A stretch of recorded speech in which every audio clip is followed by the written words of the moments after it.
Fala minhas amigas, fala meus amigos, tudo jóia? Eu sou Saulo Novaes, um curioso, e sejam todas bem-vindas, sejam todos bem-vindos ao meu, ao seu, ao nosso Papo no Auge, um podcast voltado à troca de ideias, sem censura, sem preconceitos, gerando pra você conteúdo muito inteligente, por essas ondas sonoras, sempre um especialista por episódio, muita informação, muito conhecimento sendo gerado, de modo a amplificar a voz da ciência, a voz da educação, a voz docente. Eis o nosso propósito, vamos pro auge na sua sexta temporada.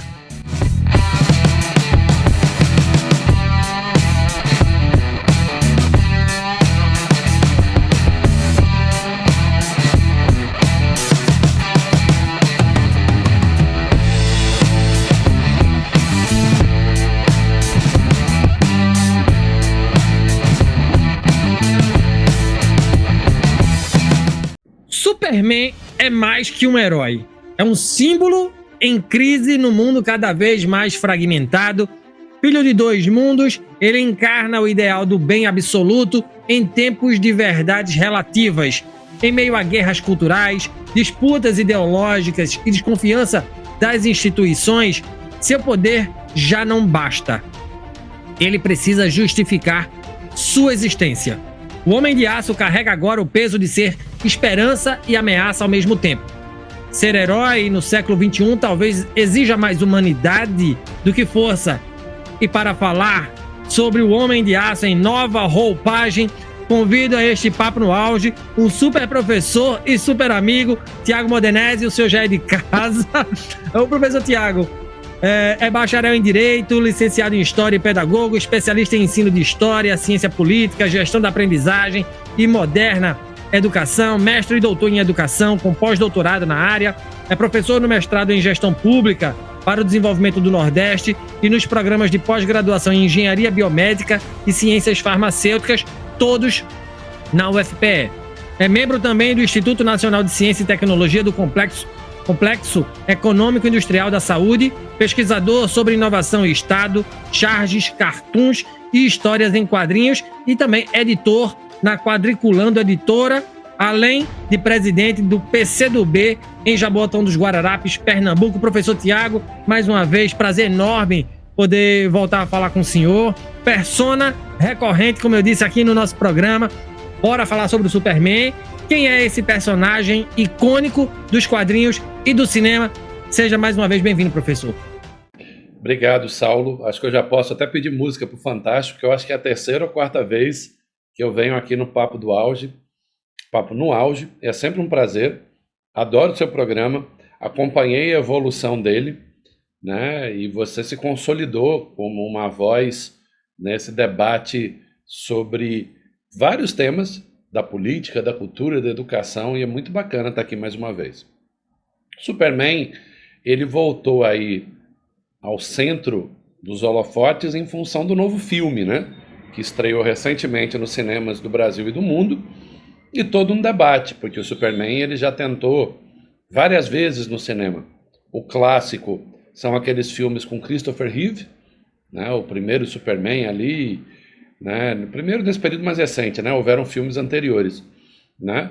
E depois toda uma repaginada nele quando a DC Comics introduziu nos cinemas uma versão mais dark dos seus personagens, né? Da Mulher Maravilha, do Superman, que não foi lá um grande sucesso com o diretor Zack Snyder, né? E agora com James Gunn, que já tinha cumprido um grande papel com alguns personagens da Marvel, começou com a DC Comics, a fazer trabalhos muito bacanas, entre eles o Pacificador, o Peacemaker, que ele faz para a HBO, né?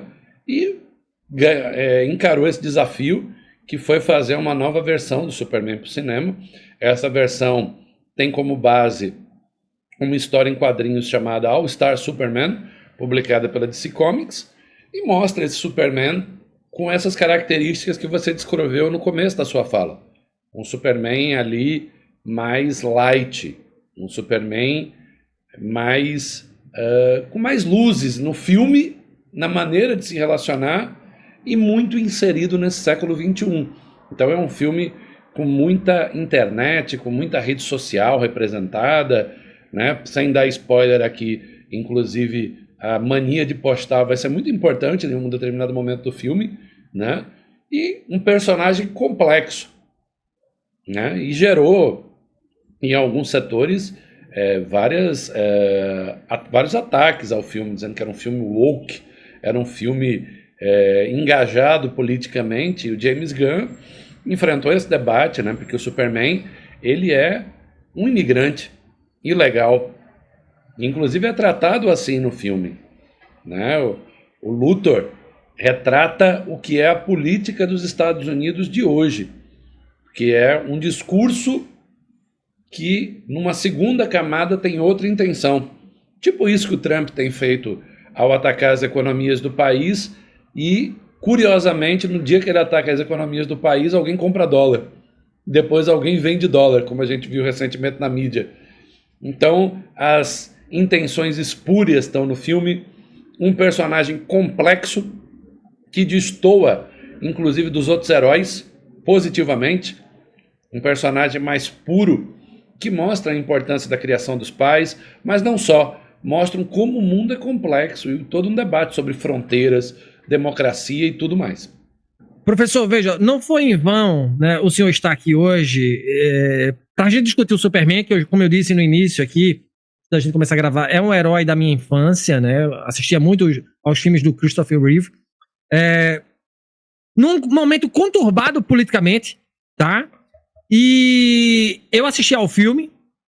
A gente percebe não vou dar spoiler, mas a gente percebe um Superman mais soft, né? Você percebe umas pitadas de humor, que eu acho que o Gunn traz isso, né? Do Guardiões da Galáxia também, sabe? Essa pegada meio Marvel ele traz para o universo do Superman. Eu nunca vi um Superman tão piadista. Piadista, né? E como o senhor falou, traz coisas bem complexas, tá? E agora, falando especificamente desse Superman que está em cartaz hoje nos cinemas, dirigido pelo diretor James Gunn, né, como eu disse, o mesmo da trilogia Guardiões da Galáxia, qual é a diferença do Homem de Aço interpretado pelo ator David Corenswet para os demais atores? O que este filme traz em sua narrativa que o diferencia dos outros filmes do blockbuster? Olha, eu acho que o James Gunn, ele humanizou brutalmente o Superman. Isso foi belíssimo e inteligentíssimo.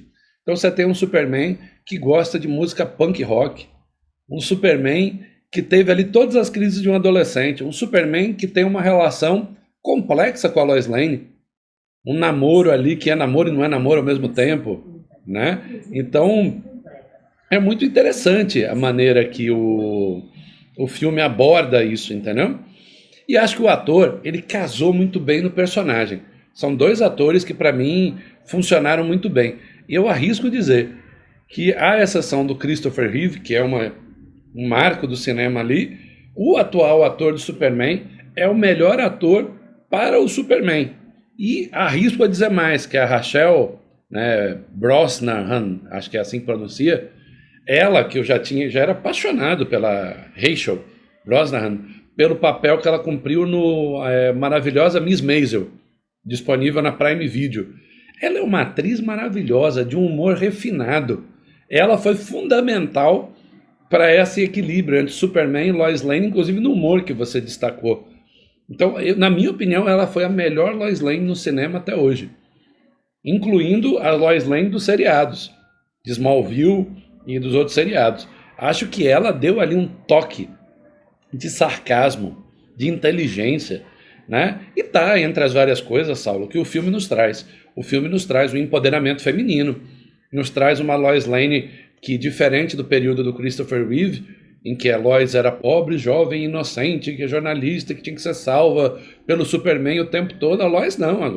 A Lois agora é uma mulher de muita postura, de muita presença, de muita iniciativa, que inclusive é decisiva no processo do filme, para não dar spoiler aqui, né?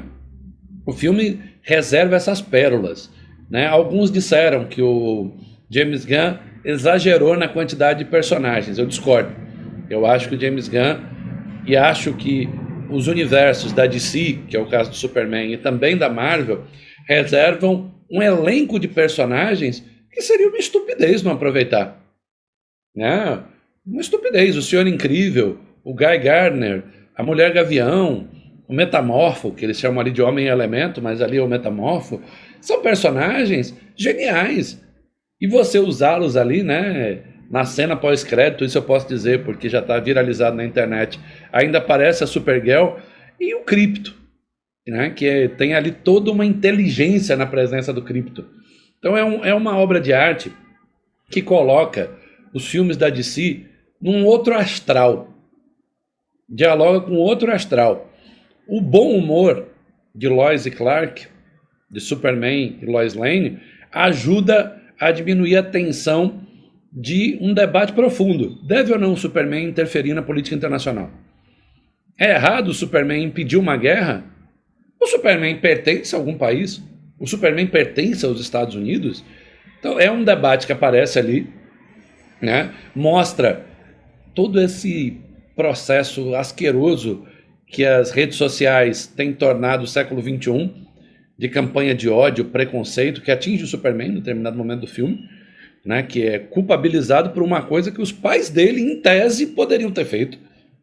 E ali você nota como essas engrenagens de quem ainda tem o poder das redes sociais, né? A cena dos macaquinhos cuidando das redes sociais é genial, né? Ali mandados pelo Lex Luthor, né? E toda a complexidade por trás da leveza. Esse equilíbrio entre muita leveza e muita complexidade, muita cor clara, mas revestindo uma história que é uma história de muitas camadas, muito bacana, que funciona bem, que mostra personagens fortíssimos. Não é à toa que o Senhor Incrível e que o Jimmy Olsen devem ganhar séries dirigidas pelo James Gunn, próprias, né? Mostra o potencial desse novo universo cinematográfico DC, dirigido pelo James Gunn. Massa, tô curioso para saber o que é que vem no front aí, né, desse universo aí, prof. Tô bem curioso. Veja, o senhor falou que o Superman é um personagem puro, tá? Eu vou ficar com essa palavra aí. Se ele é o símbolo da justiça universal, como ele pode agir em um mundo onde justiça é uma questão de perspectiva política e cultural? O Superman, inclusive, não reflete, tá? O senhor falou isso anteriormente. Será que esse Superman não reflete uma perspectiva de mundo pautada em valores do American Way of Life, professor? Eu não acho que o termo puro é o melhor termo, porque se você observar no filme, ele está dando vários spoilers, espero que ninguém fique com raiva. Mas quando ele está dialogando com a Lois, e a Lois começa a entrevistá-lo em off ali, ela sabe que o Clark é o Superman e tal, mas você nota que ele não gosta de ser interpelado. Você nota que o poder dele também revela uma certa dificuldade de ouvir. Há todo um debate na ciência política que os super-heróis, todos os super-heróis, estão revestidos de um certo viés meio fascista. Isso é um debate, porque os heróis fazem a justiça com as próprias mãos, e alguns com muito poder, vários deles com muito poder. Então, heróis como o Justiceiro, em particular, né, e outros que ali matam, executam, acabam funcionando como juiz, júri e executor, né? O Superman, ele é um personagem mais complexo, porque ele detém muito poder, e ele no filme e dá várias demonstrações de como a relação dele, do que é importante, é diferente com os outros personagens.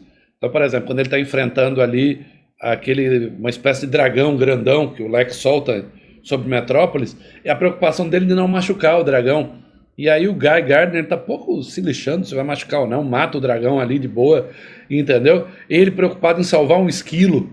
Então a ideia de que toda vida é importante, de que eu preciso preservar esse mundo, de que eu tenho que ajudar, é que não tem uma resposta simples, né? Essa certa inocência excessiva do Superman, ela reveste ali uma camada de complexidade que não é simples de analisar. Então, numa guerra, o que é a guerra? A guerra é a falência da política, é a falência da diplomacia. Então, na guerra, não tem lado certo para você defender. É como a guerra da Rússia com a Ucrânia. Quem é que está certo? São dois errados. Eu tenho dito isso nos meus programas que eu participo. Então, ali numa guerra da Rússia e da Ucrânia, cabe o Superman defender quem? Ali eles pegam dois países imaginários no filme, né? E ali tem as intenções bem caricaturizadas do país que está atacando o outro, é uma caricatura. Você nota que o presidente do país é uma caricatura, que a postura dele de querer pegar o país para criar um reino para o Lex é outra caricatura, outro spoiler que deu aqui agora. Entendeu? Mas essas caricaturas exageradas é para suavizar um problema mais complexo, que era, e se fosse dois países como são a Rússia e a Ucrânia, qual era o certo? No geral não tem certo. E aí o debate de se ele poderia interferir, isso está muito presente naquela célebre série do Alan Moore, chamado Watchmen, que faz, inclusive, tem ali aquela frase, quem vigia os vigilantes?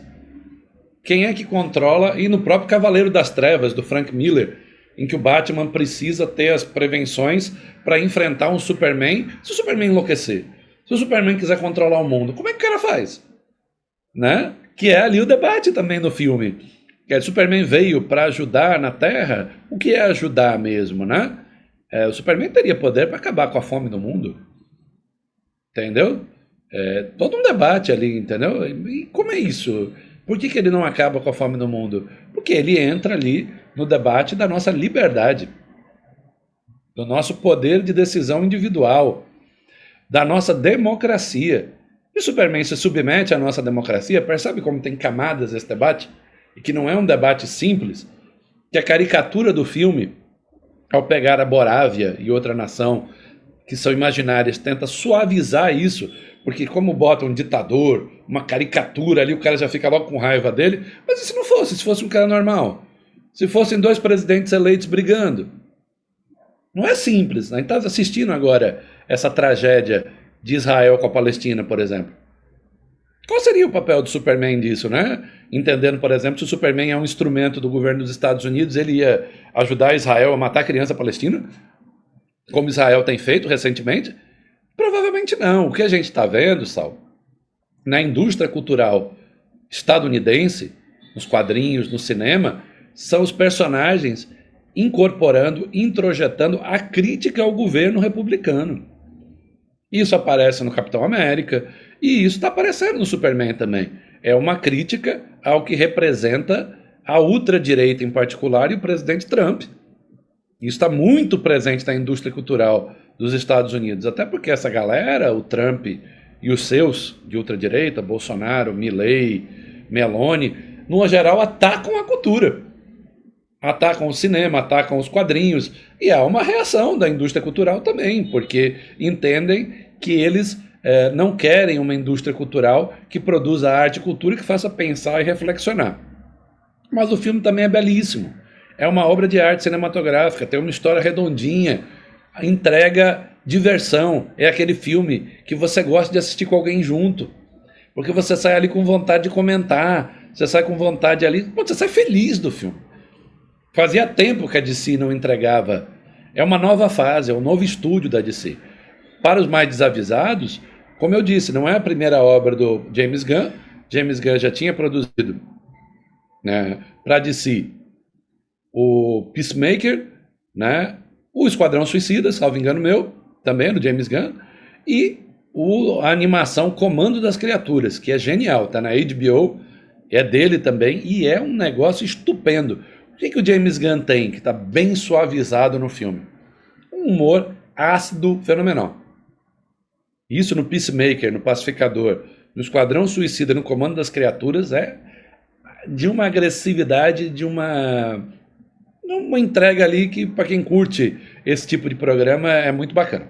Muito massa. Eu particularmente adoro conversar com o senhor, porque o senhor, além de manjar muito de história, ciência política, o senhor ainda fala de quadrinhos e cinema. O cara joga nas 4 linhas, né? Joga com a 10 e a faixa. Ô, Brovi, veja, a gente discutiu isso e a próxima pergunta tem a ver com o que o senhor falou anteriormente, né? Ao proteger a humanidade de si mesma, o Superman nos fortalece ou nos torna dependentes de um salvador que nunca pediu permissão para existir, né? E a gente tem visto isso muito também na política, né? A galera esperando um salvador. Do ponto de vista político, isso não acontece muito, sobretudo em países periféricos, não? Então, o Superman do filme, ele faz um esforço muito grande para não ser isso. Para não afetar o livre-arbítrio, para não ser o salvador. Mas interfere numa guerra entre dois países. Então, esse é um debate subjetivo. Não são poucas as histórias em quadrinhos que mostram o Superman como um cara autoritário. Você tem várias possibilidades ali nos quadrinhos.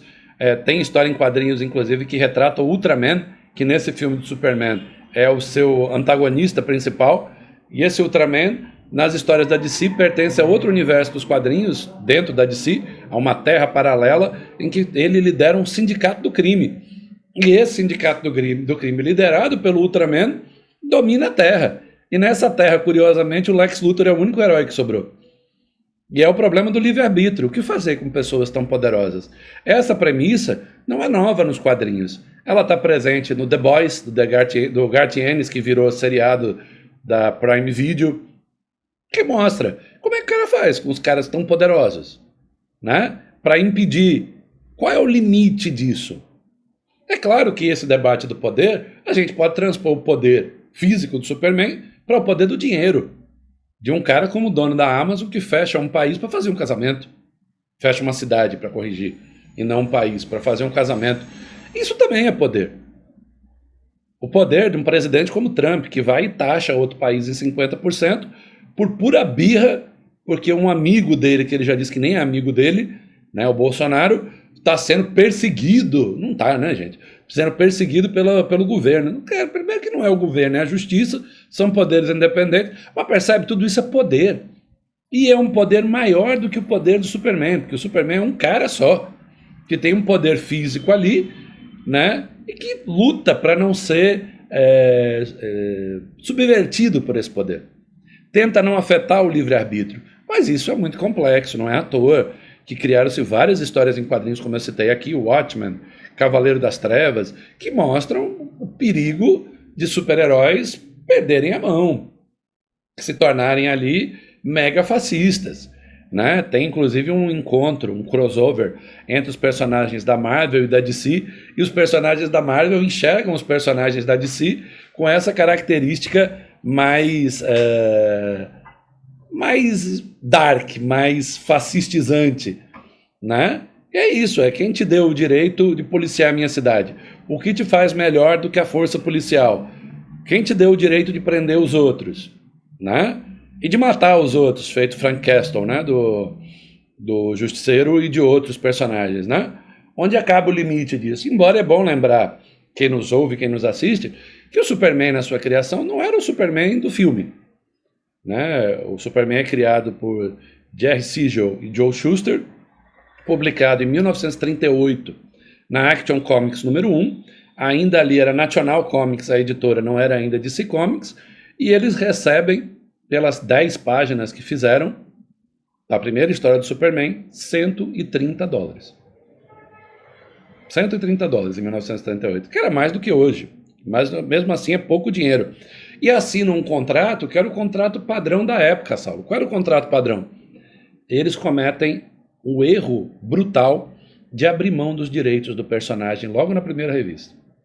E a National Comics, que não era uma operação do bem, a National Comics até tráfico de bebida ilegal fazia, até distribuir pornografia distribuía na época, ela se aproveita deles, eles depois correm atrás para tentar fazer um acordo, e o que conseguem com a National Comics é um acordo para eles desenharem e escreverem o Superman pelos primeiros 10 anos.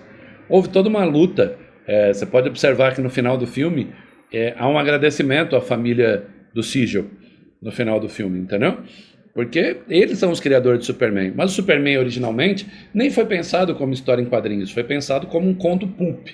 E eles tentaram publicar em vários lugares. E como tinha uma dificuldade tão grande para publicar, eles deram graças a Deus quando a National Comics aceitou. Parecia que estava fazendo um favor para eles. Só que depois eles perceberam a besteira que tinham feito, porque foi um sucesso estrondoso. É do Superman a gênese que dá origem à Liga da Justiça, a todos os personagens que vão fazer o panteão da DC Comics, um sucesso estrondoso, né? Mas com essa característica de ter sido ali publicado na Action Comics número 1, em 1938, com uma história de 10 páginas. O Superman, nas primeiras histórias, nem voava, Saulo. Ele dava grandes saltos, né? Depois é que ele vai adquirindo esses poderes, mais superpoderes mesmo, entendeu? Mas era um personagem até um pouco mais agressivo, assim como o Batman, na sua criação, era mais agressivo também, era mais violento com os criminosos. E também é o período ali, né? Um período pós crise da Bolsa de Nova York, etc., entendeu? É um período bem complexo nos Estados Unidos. Show, prof. Valeu pelas explicações. Obrigadão. A minha próxima pergunta, né, tem a ver com o fato do Superman ele ser um estrangeiro. Né? Ele é um forasteiro, um imigrante, e esse fato, como o senhor pontuou também, é colocado em tela no novo filme do super-herói. Né? Os seus autores, como o senhor citou também, eles eram judeus. E na época que ele foi criado, tinha essa questão do antissemitismo, né, que era muito patente à época. Tá? Então, eu quero saber do senhor o seguinte, professor. O filme do James Gunn é uma crítica, né? Ele é uma crítica contundente às políticas antimigratórias da extrema-direita. Se o mundo está dividido em extremos, professor, de que lado o Superman está? Então, é difícil a gente responder isso, né? O filme dá a impressão, por ser um imigrante ilegal, inclusive o filme tem isso como narrativa, você vê que ele é chamado o tempo inteiro pelo Luthor de alienígena. E quando o Luthor faz ali a fake news, o povo começa a chamar ele de alienígena, como se ele fosse um imigrante. Então, nesse mundo hoje profundamente polarizado, a condição do Superman de imigrante ilegal o coloca do lado dos povos que são considerados periféricos. Ele é um imigrante legal. Esse é um debate profundamente subjetivo, porque o que é o imigrante legal, né? Por que começa essa confusão? Essa confusão começa com a crise do capitalismo. E como os países centrais do capitalismo vivem uma crise do neoliberalismo e agora hegemonizada pela ultradireita, o emprego começou a ficar mais difícil. E antes tinha emprego que ninguém queria, e agora o emprego começa a faltar. E aí começa a subir barreiras. Você deve ter visto que alguns dias, acho que foi ontem, o parlamento português aprovou várias sanções contra os brasileiros. Então, na Europa e nos Estados Unidos, a máxima do ataque aos imigrantes é a principal bandeira da extrema-direita. Não é na América Latina.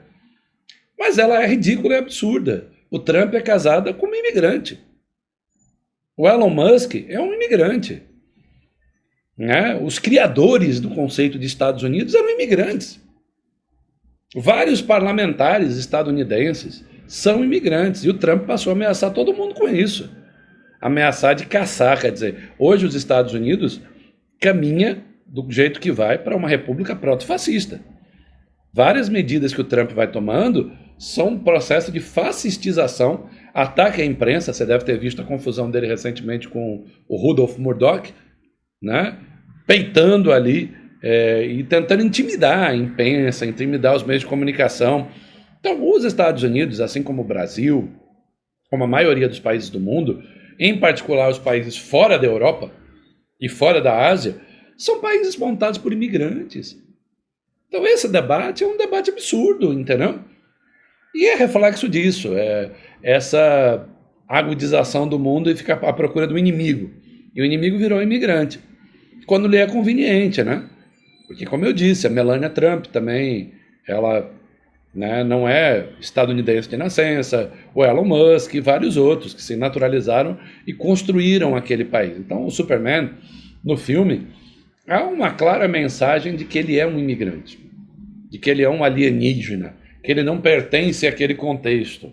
Imagina um cara como Lex Luthor, que é o Trump do filme, rico, inteligente, poderoso, encontra alguém com mais poder do que ele. Né? Nos quadrinhos, Saulo, o Luthor chega a ser eleito presidente dos Estados Unidos. Do mesmo jeito que na Marvel, o Wilson Fisk, o rei do crime, chega a ser eleito prefeito de Nova York. Está na série do Demolidor, que está na Disney Plus, e está nos quadrinhos. Então, esse poder desses vilões encontra um mundo diferente do passado. Para não falar só de quadrinhos, eu nem estou assistindo, mas acompanho pelas redes sociais, a novela Vale Tudo, a Odete Roitman, que era odiada por todo mundo na primeira versão da novela, agora virou um reflexo do empoderamento feminino. Então, os valores do século XXI são diferentes dos valores do século XX em vários aspectos, para o bem e para o mal. Isso é real. Então, a ideia de você ter um cara como Trump, presidente dos Estados Unidos, isso há 20, 30 anos atrás era uma piada. Mas não é a primeira dessa dos Estados Unidos. Os Estados Unidos elegeu Reagan, um cowboy ator de Hollywood. né? É muito dessa dificuldade que os Estados Unidos têm de lidar com a política. E a força do poder econômico. Veja que agora o Trump está sendo ameaçado pelo Elon Musk e do Elon Musk fazer outro partido. Porque a lógica da política agora é no dinheiro. A política dos Estados Unidos, que na minha opinião é uma das mais antidemocráticas do mundo, porque não tem financiamento público e quem paga as campanhas eleitorais são as empresas privadas. Então quem tem mais amigo nas empresas privadas, quem tem sintonia com os interesses das indústrias armamentistas, né, das indústrias de medicamento, acaba arrecadando mais dinheiro e depois governa para esses. Muito show, prof. Eu acho que a sua reflexão ela é cirúrgica, perfeita, né? Inclusive essa que o senhor fala sobre os valores atuais, né, do século XXI, como estão invertidos. E para a gente fechar, professor, o Superman, ele é a utopia de um tempo que já não acredita em utopias? Ou seria ele um reflexo da nostalgia de uma moralidade impossível no presente? Eu acho que as utopias sempre são boas, né? Acho que a gente tem que trabalhar para atingi-las, né? Eu acho que a gente não vive sem sonhos. E acho que a gente não pode perder de vista, mesmo com toda a análise sociológica da ciência política que a gente faz, mas que os quadrinhos, os cinemas, são feitos para diversão e reflexão. A gente vê muito isso, por exemplo, com uma galera da bolha da gibisfera que fica fula da vida quando você vai analisar, por exemplo, os X-Men, que são uma das primeiras histórias que mostra todo um período de perseguição, de preconceito, de racismo contra os mutantes. Os mutantes são os negros. Os mutantes são os LGBTQIA+. E eles representam isso. Mas tem uma galera que quer abstrair, que é um negócio puro, o quadrinho é só diversão. Nunca foi. Nem o cinema. Nem a literatura. São diversão e reflexão. Cinema, quadrinhos, literatura, teatro é para divertir e fazer pensar. E tem uma referência em heróis e heroínas. Eu cresci lendo Marvel, DC, depois fui ler quadrinho europeu. Não é algo ruim. Você tem contato ali com fantasia. Você viaja. Você conhece o mundo. Se diverte. Constrói conceitos. E desses personagens, Superman e outros, tiveram fases consagradoras. Superman tem ali umas 20 ou 30 ou mais histórias dirigidas ali pelo John Byrne, ou John Byrne, como alguns dizem, né, que escreveu várias histórias de Superman maravilhosas. Superman Entre a Foice e o Martelo, também é outra história de Superman muito boa. O All Star Comics, que dá base a esse novo Superman, né, All Star Superman, me perdoe, que dá base a esse novo Superman e outros quadrinhos, nos ajudam a sonhar. Há um toque de nostalgia, o filme mexe com isso. Né? Não é à toa que a trilha sonora do filme, a trilha sonora do personagem no filme, é a trilha clássica. É a trilha do Christopher Reeve. Não é à toa que acompanha o personagem principal. É porque aquilo ali é para mexer com o nosso imaginário mesmo. Hoje é uma ilusão achar que esse cinema de super-heróis é para criançada. Esse é um cinema de super-heróis muito para nossa geração mesmo, cara. Que vai ao cinema, que vai assistir o Quarteto Fantástico agora nessa semana, que estreia nos cinemas, está ali buscando pegar ali um pedaço daqueles quadrinhos que nunca foram bem retratados no cinema e que dos anos 2000 para cá passaram a ser bem retratados no cinema e nas séries. E quando vai ali, cara, é como se você transpusesse para a telona aquilo que você curtiu nos quadrinhos. Mas é uma utopia. As utopias, na minha opinião, não são de todas ruins. Como tudo na vida, tem utopias boas e ruins. No geral, as utopias são os sonhos, e sem sonhos nós não vamos para lugar nenhum. Os quadrinhos estão entre as coisas principais da cultura, no panteão do entretenimento. Ler quadrinhos ajudou a vários de nós a crescer, a se alfabetizar. Hoje os quadrinhos enfrentam uma crise que é a crise da concorrência com internet, celular, YouTube e tudo mais. Estão precisando se reinventar, mas ainda são uma indústria muito forte e essa indústria se retroalimenta com a indústria do cinema. Então eu particularmente acho que sonhar vale a pena, que a nostalgia está sempre presente e que a nostalgia ela tem a ver com aquela frase do Marx que tem sempre um pouco de velho no novo e um pouco de novo no velho. Isso é uma relação dialética. Nós somos marcados pela nostalgia. A gente teve um revival aí da década de 80, agora estamos vivendo um revival da década de 90. É ruim, meu amigo, porque a gente vai percebendo que a gente está ficando velho. Quando você vê novelas que você assistiu, como Vale Tudo, com remake. Aí você fala, pô, mas eu vi a outra, meu. Né? Filmes como a gente já assistiu, como aquele Eu Ainda Sei O Que Vocês fizeram no verão passado, com remake. Pânico com remake. Né? Jogos Mortais, você fala, pô, tem alguma coisa errada, eu tô ficando velho. Porque os filmes que eu vi, agora tem um remake. Mas é isso, é a ideia de que o velho e o novo caminham junto na literatura, na cultura, nos quadrinhos, no cinema, na música e no teatro. Show de bola! Sonho é para ser alimentado, professor. O senhor tem cadeira cativa aqui no Papo no Auge e infelizmente a gente chegou ao fim desse programa, né? Eu conversei com o professor Dr. Tiago Modenese, editor na Quadriculando Editora, meu eterno orientador do mestrado. Que coisa boa! Na pauta, o novo filme do Superman. Professor Tiago, é sempre bom trocar ideias com o senhor. Obrigado mais uma vez, tá certo? Quem quiser lhe encontrar, trocar ideias com o senhor, como é que faz? Então, eu tô no Instagram com @Tiago com H Modenese, M-O-D-E-N-S-I. Tá aí na tela, mas para quem tá nos escutando no podcast não tá, né? Estou no TikTok com prof.Tiago Modenese e me acompanha por lá e escuta nossas opiniões. Estou no Portal Vermelho com uma coluna que fala sobre quadrinhos, literatura, política e tudo mais que for aparecendo aí. Foi importante a gente se informar e formar. E eu leio muito o senhor, saiba disso, viu? Eu leio muito o senhor. Obrigado, professor, mais uma vez. Obrigado mais uma vez. O senhor é fera demais. O senhor é fera demais. Quando eu crescer, eu quero ser igual. Valeu, grande abraço. Abraço, meu amigo. Obrigado. Obrigado a todo mundo que escutou a gente e assistiu. Valeu. E se você gostou desse conteúdo, não esqueça de avaliar o podcast Papo no Auge nos principais agregadores de áudio. Nos siga nas mídias sociais, no Instagram, @Papo no Auge, no LinkedIn, Saulo Novaes. Compartilhe o nosso programa na sua rede de amigos. Estamos integralmente nos principais agregadores de podcast e também no YouTube. Quer ser um parceiro do Papo no Auge? Então se associe ao nosso programa por meio da plataforma Catarse de financiamento coletivo e também via Mercado Pago. Com planos de 5, 10, 30, 50 e 100 reais, você se torna um membro de nosso podcast e nos ajuda a conversar com mais professores mundo afora. Um grande abraço a todo mundo e bora pro auge.